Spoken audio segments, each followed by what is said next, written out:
Welcome back sa ating FB page na Free Reviewers with Leonalyn at sa ating YouTube channel na Solving Math with Leonalyn.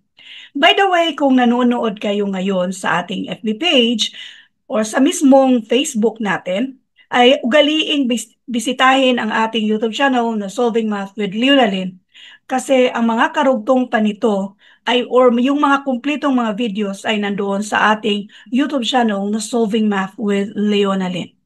Now, let's do number 1. Yung mga ganito pala ay marami ito for mga proof, yung kukuha ng proof for civil service exam or kahit anong exam man yan na merong analytical.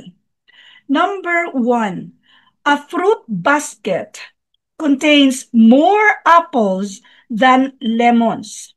So, dito pa lang pwede na natin itong isulat.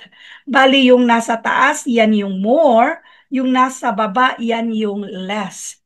A fruit basket contains more apples than lemons.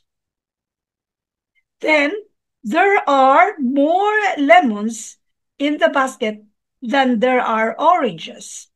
Mas marami daw yung lemon kaysa orange. So, oranges. Ang third statement dito ay, the basket contains more apples than oranges. More apple daw than dito sa orange, which is tama. If the two statements are true, the third statement is true. Kasi, ang sabi sa third statement, more apples than oranges, which is tama naman na more yung apple kay ni orange. Kaya ang sagot sa number 1 ay A. Next, number 2, we have more example. The Gaisano Grocery is south of LMT Pharmacy. Halden's house is northeast of LMT Pharmacy. Halden's house is west of the Gaisano Grocery. If the first two statements are true, the third statement is, so gawin muna natin ito. Ito yung south, north, nasa right side yung east, at west sa left side. Gaisano Grocery is south of sa pharmacy. Halimbawa, ito yung mismong pharmacy. Yung south niya ay grocery store. Yung nasa second statement, Halden's house is northeast of, so kung ito yung pharmacy, ang northeast naman nito ay dito. So therefore, ito naman yung sa house, Halden's house. Ang third statement, Halden's house is west of Gaisano Grocery. Now, kung ito yung grocery, ito yung west.